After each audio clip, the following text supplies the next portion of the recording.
Hello and welcome to episode 41 of the LiveFitNow Podcast. Thank you so much for joining me today. My name is Vicky Brown and I am your host. I hope you have all had a fantastic week. This episode is another guest conversation, and as always, I'm super excited for you to hear. We have such a great chat. She is a wonderful lady and does a really fantastic job of inspiring us all to find a little more joy in our lives. So without further ado, I'm going to leave you with the conversation. My guest today is a qualified life coach and positive psychology practitioner and helps brilliant people live their most joyful lives. She is known as the Joyful Coach and works with individuals, groups, and has her very own podcast too. My guest today is Sophie Cliff. Welcome to the LiveFitNow Podcast, Sophie. Thank you for joining me today. And how are you? Thank you for having me. I'm really good, thank you. How are you? I'm great, thank you. Can't wait for this conversation. And I really love to always start these conversations really introducing yourself to my audience. So can you tell us a little bit more about your background, what it is you do, and why you do it? Yeah. So like you just said, I'm a coach and positive psychology practitioner, and the mission behind my work is really helping people to live their most joyful lives, whatever that means to them. And I always put a lot of emphasis on the whatever that means to them part, because I think we all have a different definition of what that looks like, a different definition of success and happiness. This work is a fairly recent departure for me. So I've been doing it for around 18 months, but prior to that, I had a very different career. I worked in the corporate world, working for companies like the Walt Disney Company and Hallmark. And it was a career I'd sort of fell into, essentially.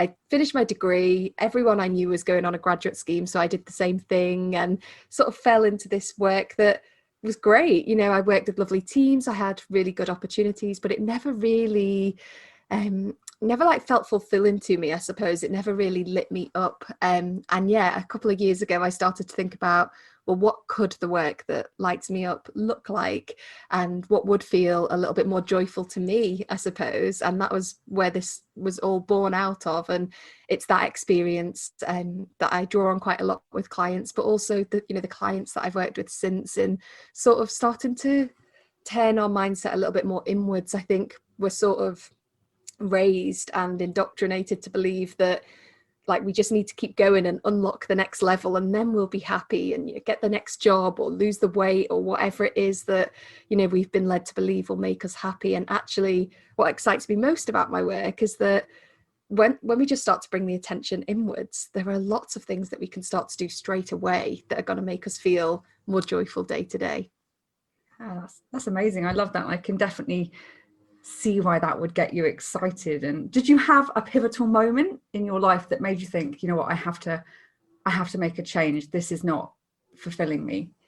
Yeah, so I think I'd always sort of known, and from pretty much 2 or 3 years into my career, I always had this nagging feeling. And so I'd change my job, or I'd apply for a promotion, or I tried working in different sized companies or slightly different fields. But for me, ultimately, the pivotal moment came. I had a traumatic bereavement in 2016, and that was it's always quite strange to talk about how my work around joy came from something that was so sad. But actually what that really taught me was, we hear life is short and life's not a dress rehearsal, and we sort of scroll past these things on Instagram and think of them as really sort of trite comments. And actually that experience really made me sort of think, yeah, that's true. It's not a dress rehearsal. We're not going to get a chance to do this again. And whereas before, I think I'd sort of been thinking, if I just keep going down this track, I'm already a certain way down it. Like I say, I was successful in my previous career, so it felt like, well, I might as well just keep going with this now.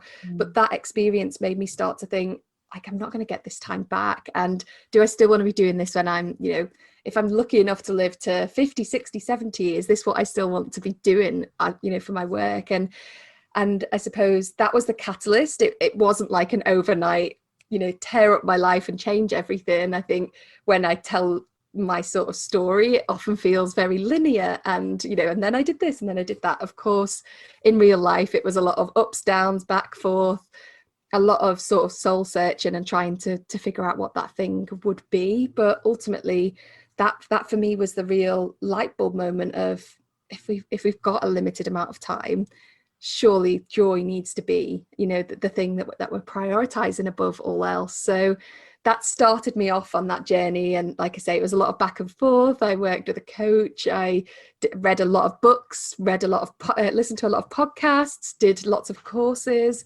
and essentially started to piece together, this new career for myself. Yeah, I mean, it's really interesting that you say that, because I think it's so easy to just stay on the track. Like once you've made a choice, you kind of feel like you have to just stay on that path, because you can't waste all that time and energy you've put into that. But actually, firstly, I don't think anything's ever a waste, because you're always going to use those skills and use what you've learned in the past. But to change tracks, I think, is a massive leap of faith for a lot of us as well, particularly when there's commitments around us. But what does joy look like to you? So essentially for me, joy is really lining up with the things that add the most value to my life and are most important to me. And I think that is why when I look back at my previous career, I can see why it perhaps felt out of sync, and not just my previous career, but the way I was living my life as a whole. And I suppose work is a big part of that, because work shapes what our days and weeks look like. But, similarly, things like I was constantly striving to get the next milestone or the next thing ticked off. And I really struggled with comparison. And I think now what I've been able to do is start to shape my life a little bit more around the things that are genuinely most important to me, instead of what society has told me are most important to me. So for me personally, that looks like having some freedom and flexibility in the way that I work. That is really important, being able to choose what days I'm going to do what and which clients to work with and that kind of thing.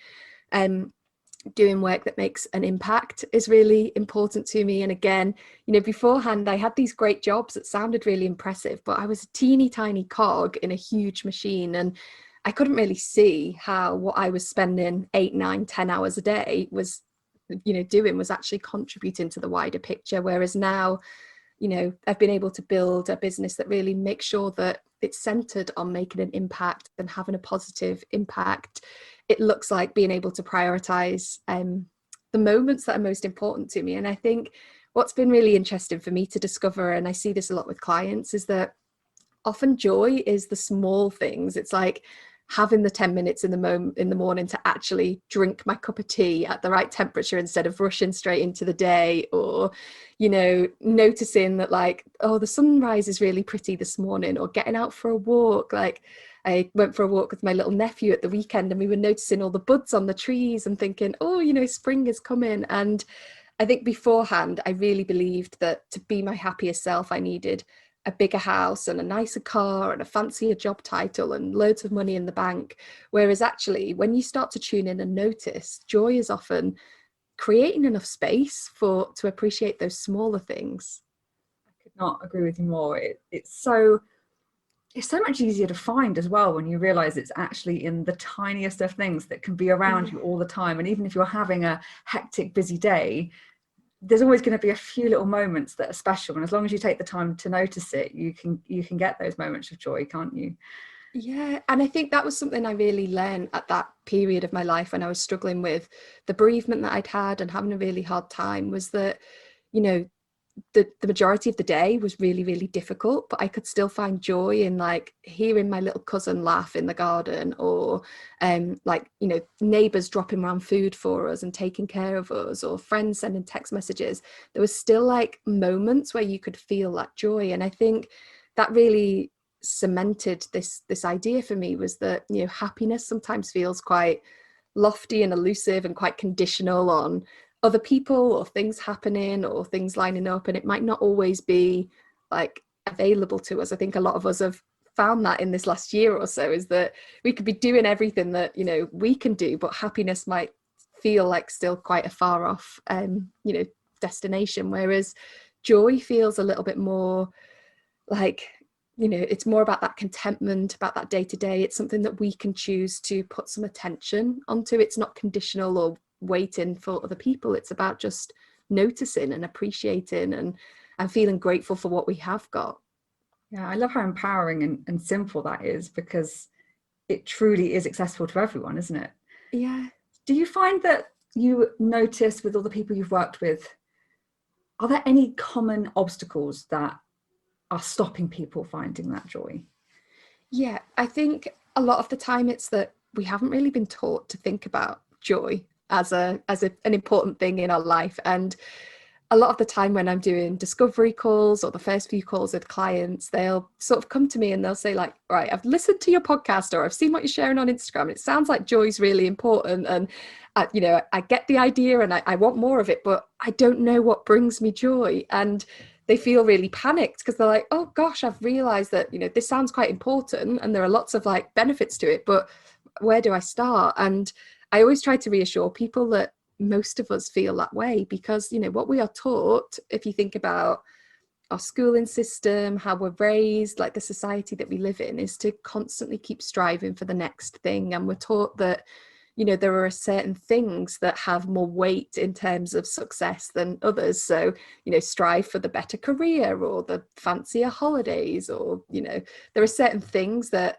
Absolutely. we are ingrained to believe if I have these things, then I'll be happy. What we're not taught is to turn inwards and to think about what that looks like for each of us. So I think the first thing that I always try to encourage people to do if they're feeling a bit like I can't access that joy is just to be really curious and just to start to notice, what did I enjoy today? What did I notice? What did feel good? And for me, that looked like starting with gratitude lists, which I think often they seem a little bit mainstream now. Like you can buy gratitude journals in Sainsbury's or whatever. So it feels like it's really hit the mainstream. And I think because of that, sometimes people think, oh, like, will it really work? How much weight can it have? But there is so much research and literature on the impact of gratitude. And for me, what I love about sort of sitting and making those lists at the end of the day is that it reminds me and it focuses me in on the fact that it can be the small things. So like, as I'm sat talking to you now,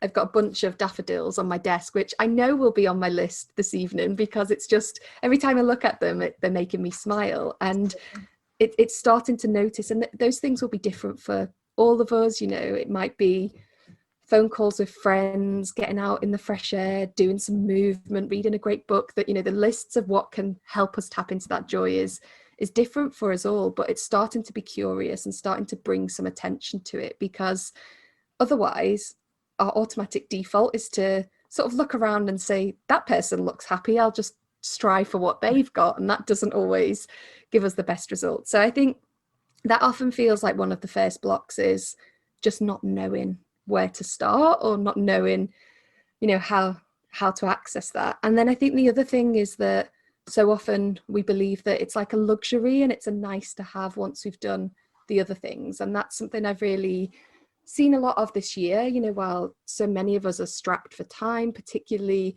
parents who are homeschooling or people who are trying to juggle care and responsibilities. And it feels like there's not enough time for everything. And so joy falls to the bottom of the priority list. And, we feel like we have to earn it or seek permission for it. But again, what I always try to sort of share with people is that the research and the data around this shows that we should be prioritizing that before anything else, because joyful people are healthier. There have been studies done that show that people who identify as feeling more joyful are more likely to survive heart surgery than people who don't. So, there are real physical benefits. It improves our relationships because we are more compassionate. We are more, we are better communicators if we lead from a place of joy.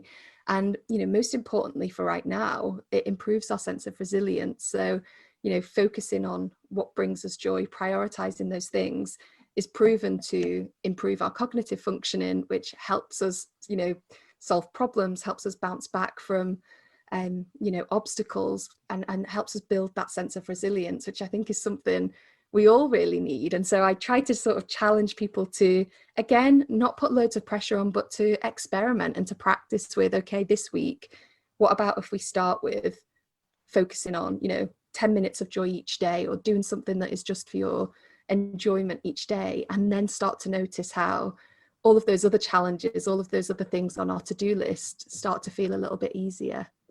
I really love how you've put that, and it's so true. And people, on the whole, will always put themselves last, particularly when there are lots and lots of other things to do. But I couldn't agree with you more that actually, if you can start yourself off on a positive step, you are so much more likely to make better choices for the rest of the day. And it actually has such a huge impact upon the rest of your day that you'll probably do better and get more done by giving yourself just a few minutes. And it doesn't have to take long, does it? Yeah, and I really struggle with that myself because I am like a grade A people pleaser, and my default is to go like, okay, how can I make everybody else happy? And then I'll have 10 minutes for myself later. And for me, I have to keep coming back to that research all the time that shows, you are going to be a better partner, colleague, parent, member of a community, family member, if you are feeling good and if you are taking care of yourself, or even just it doesn't have to be huge things here, especially in the context of what we're living in, when we all have very limited means to do this stuff. But just taking that 10 minutes, focusing on a little bit of something each day, or just bringing some attention to things that you're already doing, because the other thing is 9 times out of 10 we're already doing these things, we're just not seeing them through that lens. So when you're having that cup of tea, noticing, oh, this is a really great cuppa, or when you're playing with the kids or playing with your dog in the garden or whatever, noticing that this is a really happy thing and a really joyful thing, instead of seeing it through that lens of it's a chore to trudge through. Yeah. And do you think that for most people it works best to write it down? Or do you think for some people actually even that is adding too much, and even just, as you say, noticing and saying it to yourself is enough? Yeah, I think there are 2 common ways that we can look at it. So one is, like I say, the gratitudes and writing it down. And what is great about that is that it almost like gives you the joy twice. So you have it in the moment thinking, okay, this is going to go on my gratitude list later, and then you get to enjoy it again when you're sort of reflecting and thinking back. And I often advise people to start there, because it can give you a bit of a grounding and a reminder. But you're right, it might be that we forget, and I should say, actually, the thing I always try to acknowledge there is that it's the process of doing it that counts rather than the perfection. So often people will say, well, I wrote like my 3 things I was grateful for every day for a week, and then I forgot to do it, and now I've ruined it, and so I'm gonna give up. And actually, it's not about being perfect with this, it's just about reconnecting with the process of it when you do remember. The other thing that we can do is something that in positive psychology we call savouring. So it's about really trying to be present in that moment and savouring that moment, just like you might do if you crack open a really good bar of chocolate and you're like, I really want to make the most of this. It's about doing that and bringing that same sort of focus to some of those moments. So standing on the doorstep, noticing that it's actually sunny for the first time in ages, and giving yourself a few seconds to breathe that in, or those moments where everyone is like peacefully getting on with what they're supposed to be doing, and you can really savor that. And so that can really help as well. And what I find is often the gratitude lists can be a really great way to sort of get into the habit, and then the savoring becomes a little bit easier to access because you're reminded and you're conscious, and you've started to build this thought process of noticing the positive things, and so it becomes a little bit easier to savor it in the moment as well. Yeah, I love that. And your title is life coach, so I'm guessing people come to you to start with under the idea of joy, but I'm guessing they're coming to you with bigger goals, deeper issues that they're trying to work on. How does that all tie together for you? Yeah, it's really funny actually, because I think in the realm of coaching there are all sorts of different coaches, and some people will be quite sort of like a spiritual life coach, or more like a business coach or an executive coach, and I tried to shy away from any sort of one sort of topic. And I think that tying everything together under the umbrella of joy feels really exciting, because that looks different to each of us. So if I think about the current clients that I'm working with, for them it looks like making a career change, because that is what's going to help them build the sort of lifestyle that helps them to access more joy. And so we might be working together on some of the mindset stuff around changing their career, on some of the practical things. For other people, it's about like stuff that doesn't sound as big and juicy as like changing my career, but actually can deliver even more benefit day to day. And that might be about some of the mindset stuff, about starting to notice what brings them joy, about giving themselves permission, about building self-compassion.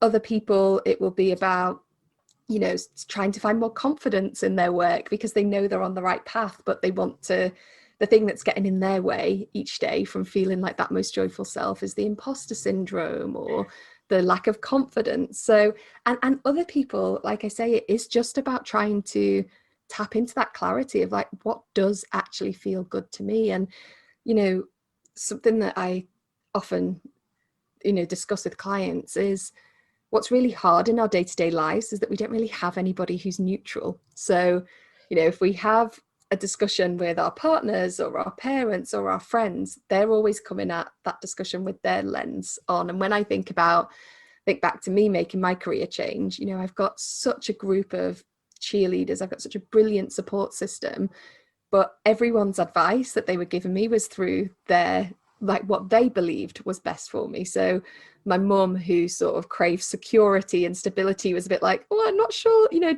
do you want to be leaving your job? Will that not make you more miserable? And my partner, you know, who we, you know, how much I earn and what my finances look like directly impacts our household. And so, you know, there was perhaps a little bit of fear there. And friends might often think, oh gosh, you know, if they go off and do that, what does that mean for me? And we all bring some opinion when it's close, you know, it's someone that we're close to. And I think what's great about coaching is it gives you that judgment-free space to just truly explore what is best for you. And I always say success for me as a coach is you really tapping into what actually is going to light you up the most, not what is going to be best for your partner or your best friend or your mum, but what is best for you. And so often, you know, client might not know what it is that they want to change when we start working together, and the value is in starting to figure that out, starting to almost like peel back all of these layers of conditioning that we've had put on us and start to get back to that core of what's really going to light you up, what's really going to feel joyful to you. So it is vast and it is varied in terms of what those sessions look like, but to me that's what's really exciting, because there is no one size fits all. There is no, you know, I often say when we think about making a change, our default is to go straight to Google. So we think, right, I'm going to run a 5K, let's Google how to do that. Or I want to change my job, let's Google how to do that. And we find what has worked for other people, and then we try to implement that and it might not work. And then we go, oh, well, that's because I'm lazy, or because I didn't try hard enough, or because I didn't do it right. Actually, it's usually because we've got a better answer for ourselves somewhere deep down, and we just need a little bit of help in tapping back into that. Yeah. Do you think that is one of the biggest challenges? So one of the reasons I started this podcast was for the exact reason, to empower people with knowledge and stories and experience, so that you can then get to know yourself better, body-wise, mind-wise, and then be able to make choices for yourself. But I do think that's one of our biggest challenges as people, to actually cut through the noise and realize what is us and what is all the noise around us and everything that we've been brought up on. Do you agree that that would be one of the biggest challenges for us, or do you see something else being that?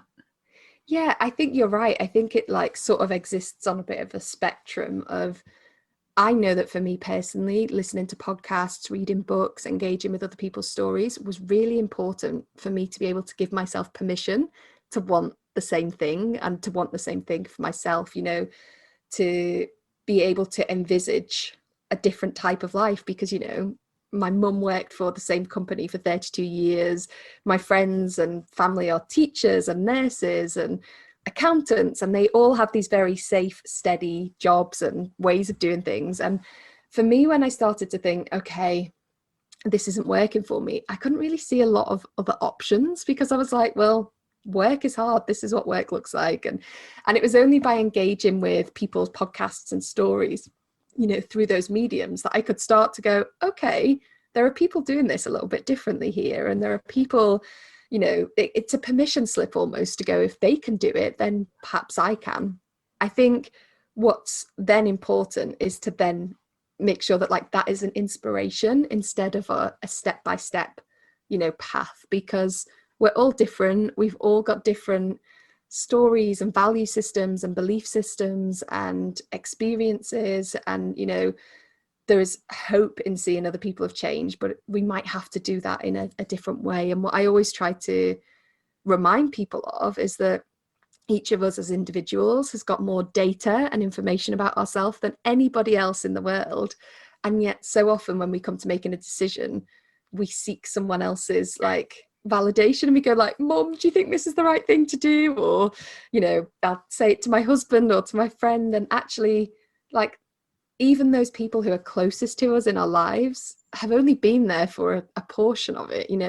We are the only people who have borne witness to every conversation, every emotion, every experience. And so I think it's that sort of balance of feeling inspired and empowered by what other people are doing, while also feeling grounded in our own experience and trusting that ultimately we know what is best for us. Yeah, I love that. And it's interesting, actually, the point you make, and I think it's actually really important. We very much live in echo chambers. Yeah. And if we don't make a conscious effort just to step out every now and again and listen to something that perhaps we would perceive as being something we're not interested in, or that we don't agree with, or whatever it might be, but just to get a different perspective, because then it broadens our horizons and it might just allow us to push ourselves out of our comfort zone.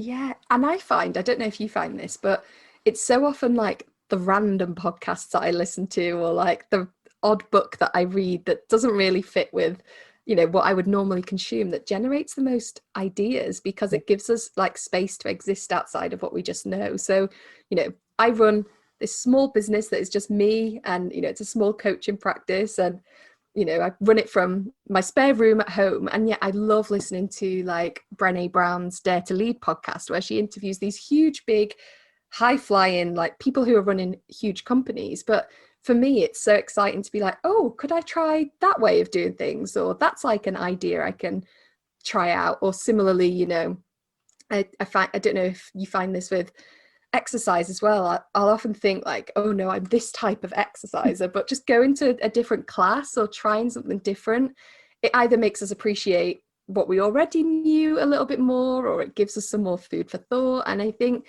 that variety and that just topping up that inspiration is so important.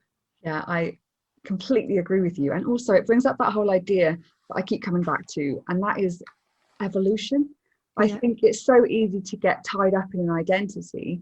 And I think at times in our life, it can do us good to have that identity. It can really help us be motivated and focused. But if we hang on to that forever, we're not allowing ourselves to grow or evolve. And actually what might happen is, in your 20s, you might love classes. And then in your 30s, you might love weights. And then in your 40s, you might love yoga, to use exercise as an example. You haven't necessarily only got to stick with that one thing. And if you just allow yourself to every now and again push out just to see, you might realize that your preferences are changing, and that's absolutely fine, because it's allowing you to evolve and grow.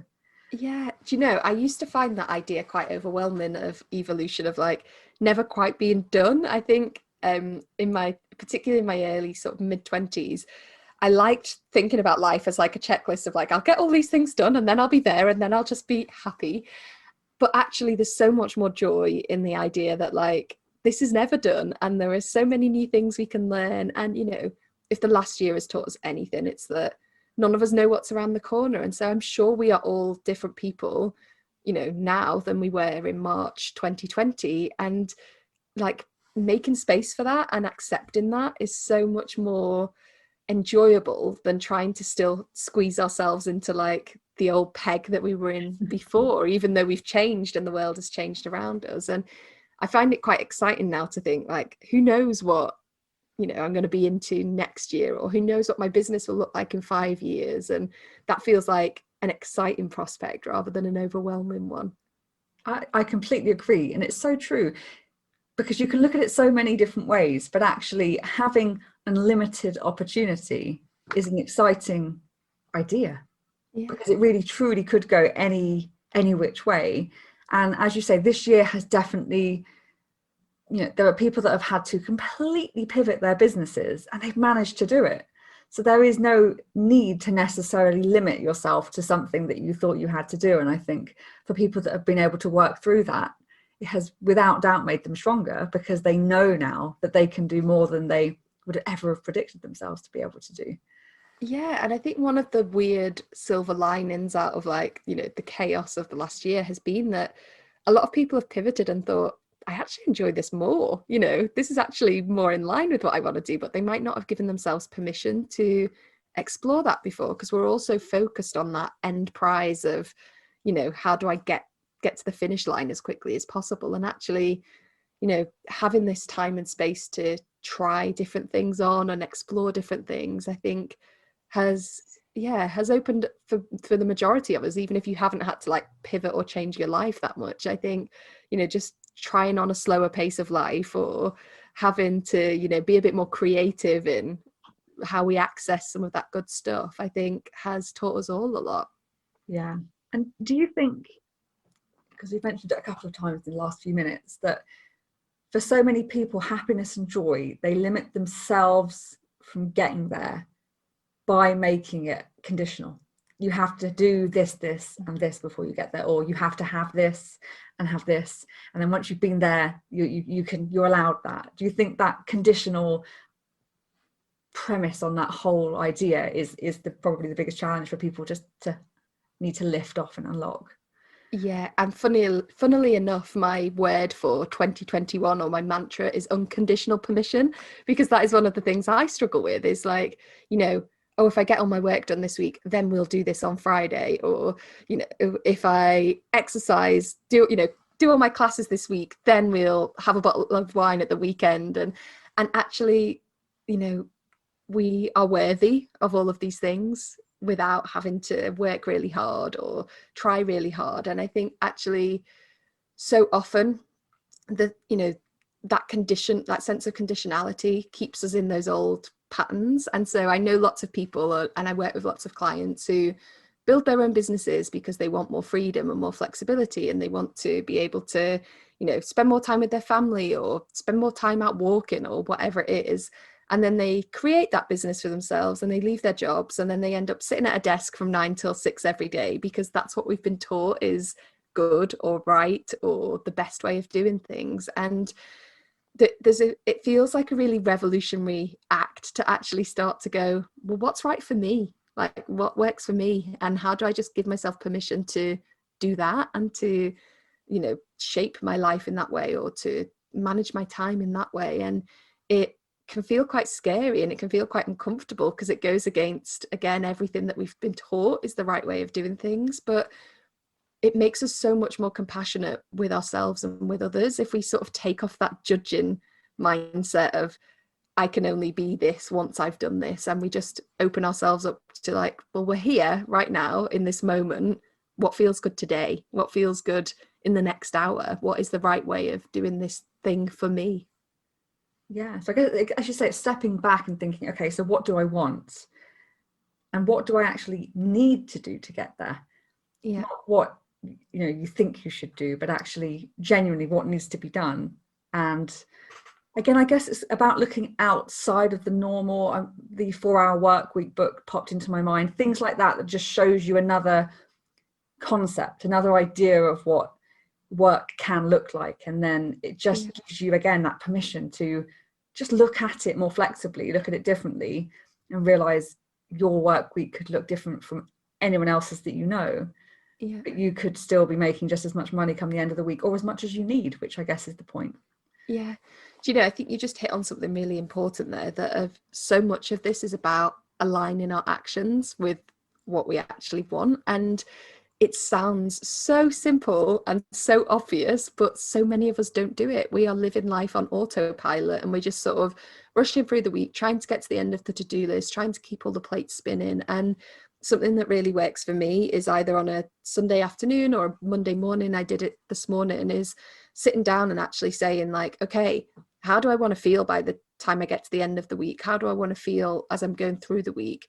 What can I do to invite that in? So, like, today, for example, I was thinking last week was quite busy. I want to feel a little bit more spacious and a little bit more energized this week. I want to work on some of the stuff that perhaps feels a bit more inspiring to me. Okay, well, that means like I finish work once the work is done, instead of sitting at my desk trying to create extra activities for myself. Or, you know, I practice putting a boundary in place, or I carve out and I block out some time in my diary that is just about reading those books or fleshing out new ideas, and intentionally trying to do the things that, you know, cultivate the feeling that we want to feel. And that is something I would always advise people as well, is to start with that feeling, instead of trying to start with the thing of like, I want to earn this much money, or I want to like have this level of fitness, or like start with, well, what is the feeling that is going to give you? Is it freedom? Is it spaciousness? Is it feeling energized? Is it feeling inspired?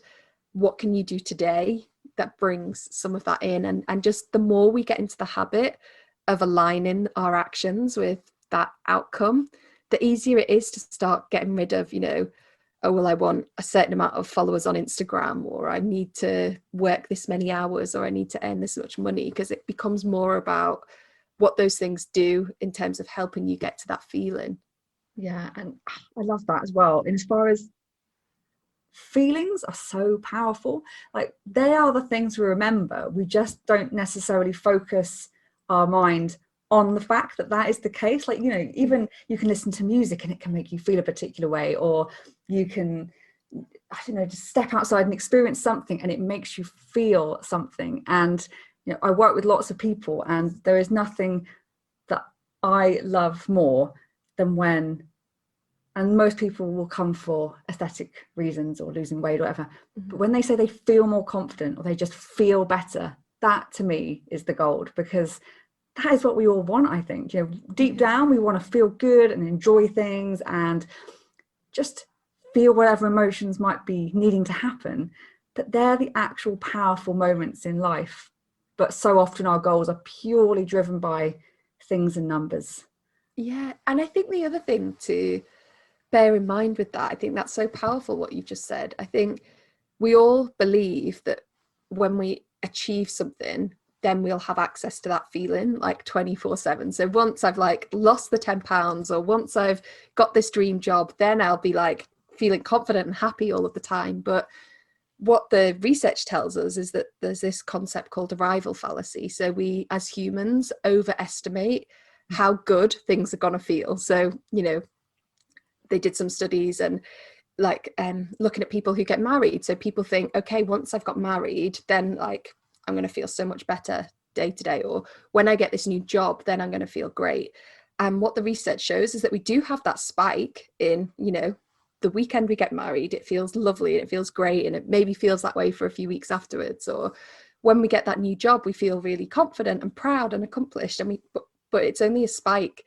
And within a few weeks, we come back down to base level, because as humans, we have this thing called hedonic adaptation, where we adapt to our circumstances. And so what I really love about the work I do and about focusing on that feeling is it's about, you know, it's not about not wanting those big moments, because we still want those highs, but it's about raising the base level so that when we come down off that peak, we're not going to, you know, ground zero. We're going back to feeling 50% great or 60% great, and the drop from the peak isn't as high. And I think that's where some of this day-to-day stuff is more important. It's about, you know, yes, we want to keep working towards the big goal, but what can we do that's going to raise the bar and raise the baseline? And so often that is about, you know, with movement, for example, like you might have a goal of running the 10K or losing a certain amount of weight, but how can you find pleasure in, you know, every class or every workout or getting out for some fresh air? Like that's going to raise the baseline, and we can still work towards the peak, but it's doing both things at the same time. And it's finding enjoyment in the process too, which I think is really important, because if you always find the process boring, the process isn't very appealing. Whereas if you actually enjoy the process, the getting to the goal is just like the icing on the cake. Yeah. And I think, you know, again, we've been conditioned to think the best way of doing something is the quickest, because we live in a world of like optimization and efficiency and productivity. And actually a better way of doing something is the way that's going to bring you most joy in the process. It might take a little bit longer, but if it's making you feel better every single day and raising that baseline, that is going to have more benefit than, quickly doing something that ultimately you're going to come back down to the baseline that doesn't feel great. Yeah, I love that.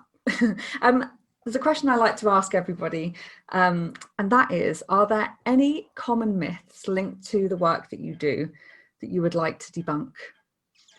Yeah, I think for me, it's that, and it relates to a lot of what we have talked about, and it's that joy is only accessible once everything's in a good place. And I sometimes get sort of comments or feedback that like, oh, it's okay for you to talk about joy because you've got this lovely privileged life. And there is a certain amount of that, our privilege does make things easier. But ultimately, I came to this work from a really, really dreadful thing that happened.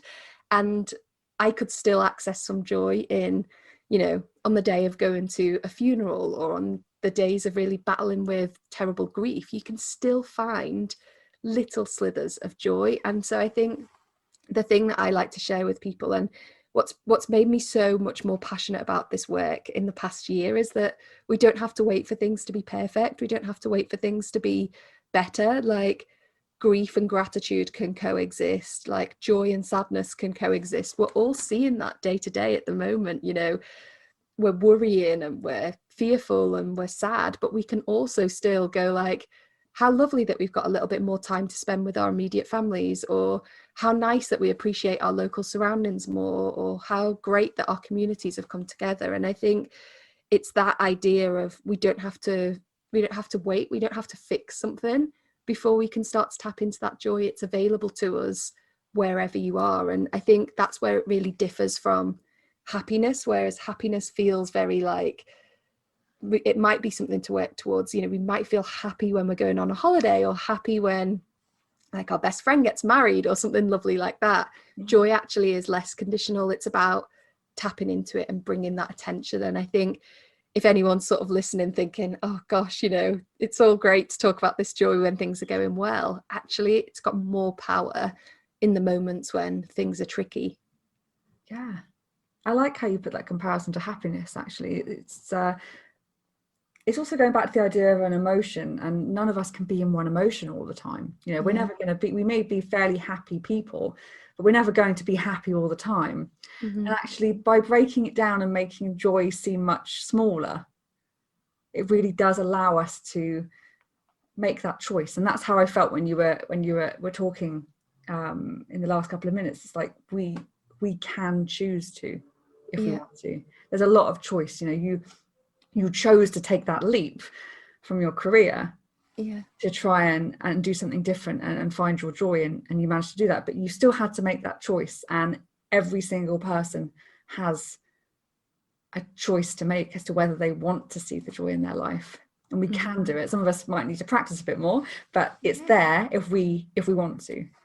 Yeah, and I think that's another thing, is that there's no right or wrong way of doing this. There's no like, to be joyful you must, and it's a tick box. It's about like, what does that look like for you? And the example I always share is that we can go through life sort of missing the bus and being late for work, and then thinking, oh crap, this is going to be a terrible day.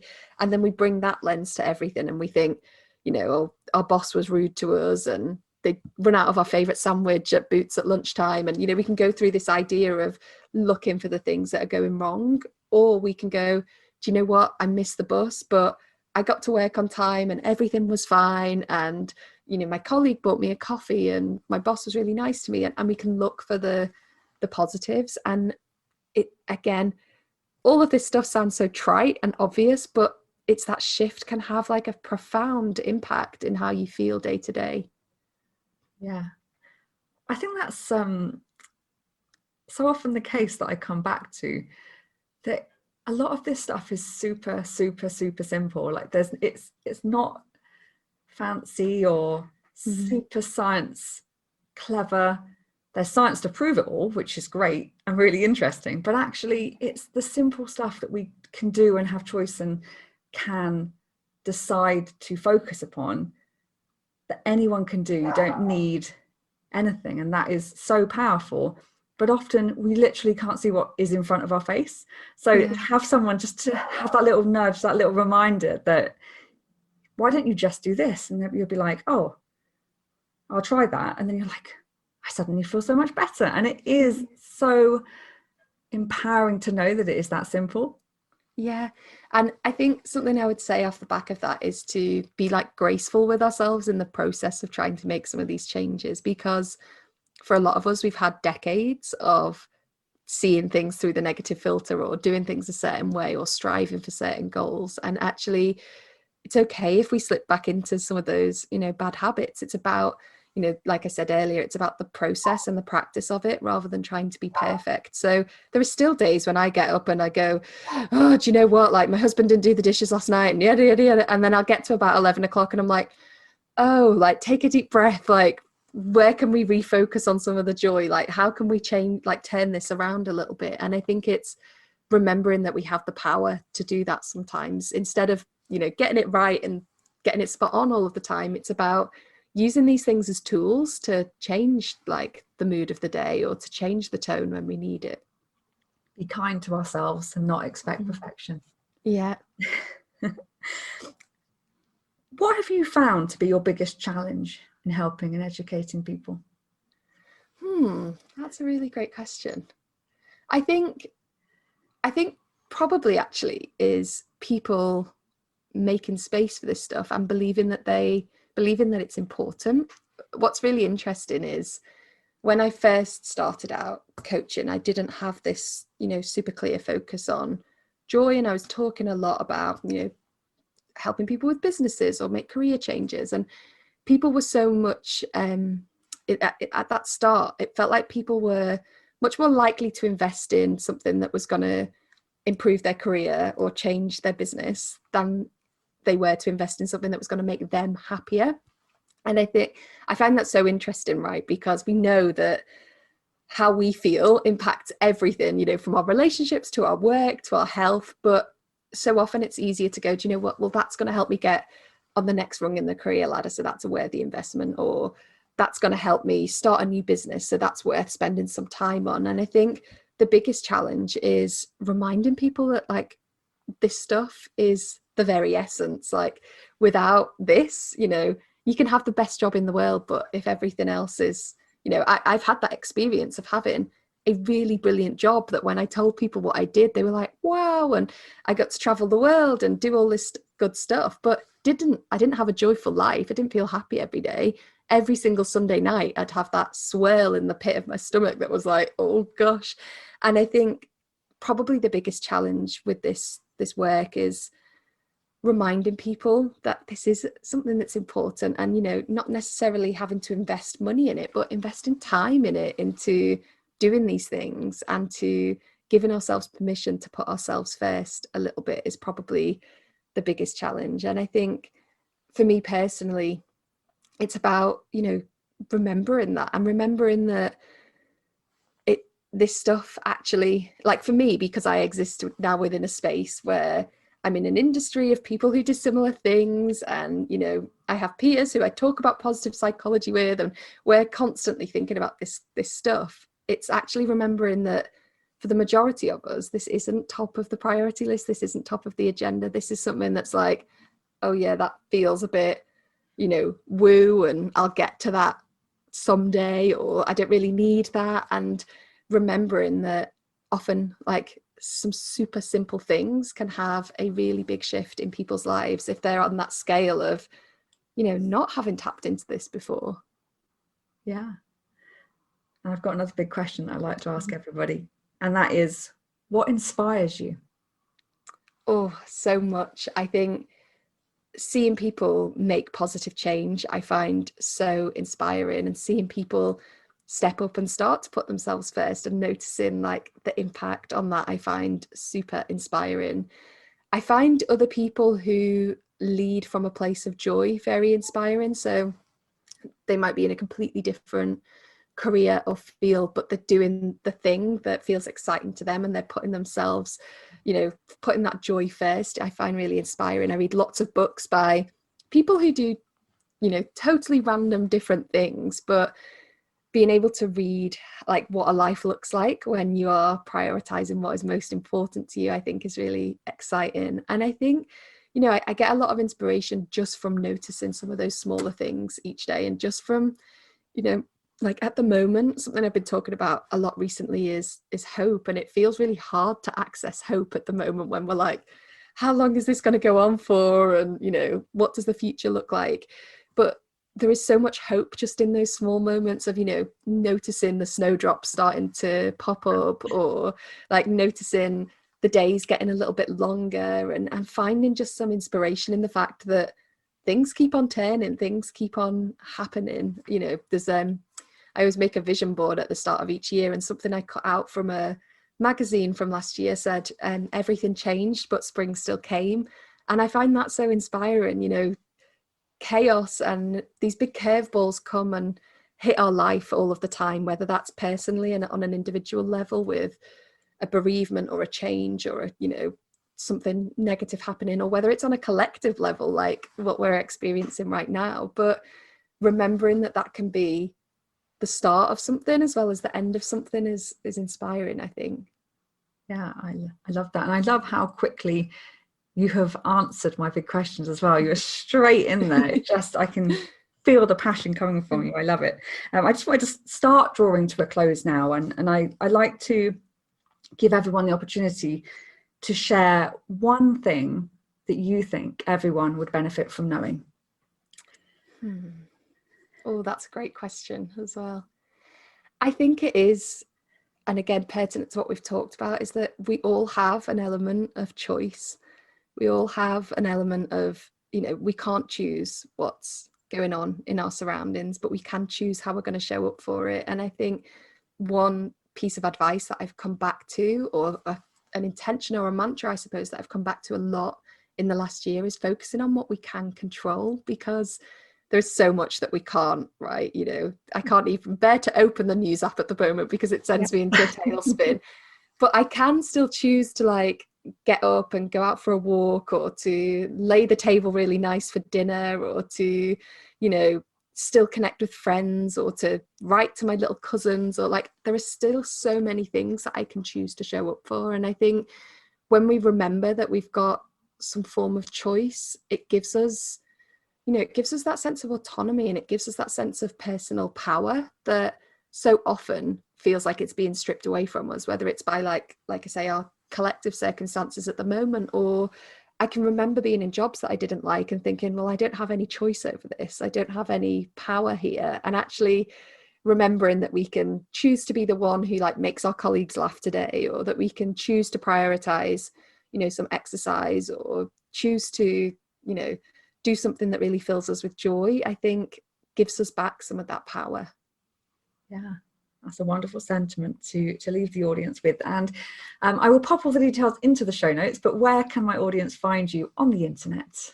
So I am at Sophie Cliff pretty much everywhere. Over on Instagram, I hang out and share quite a lot there. My website is sophiecliff.com.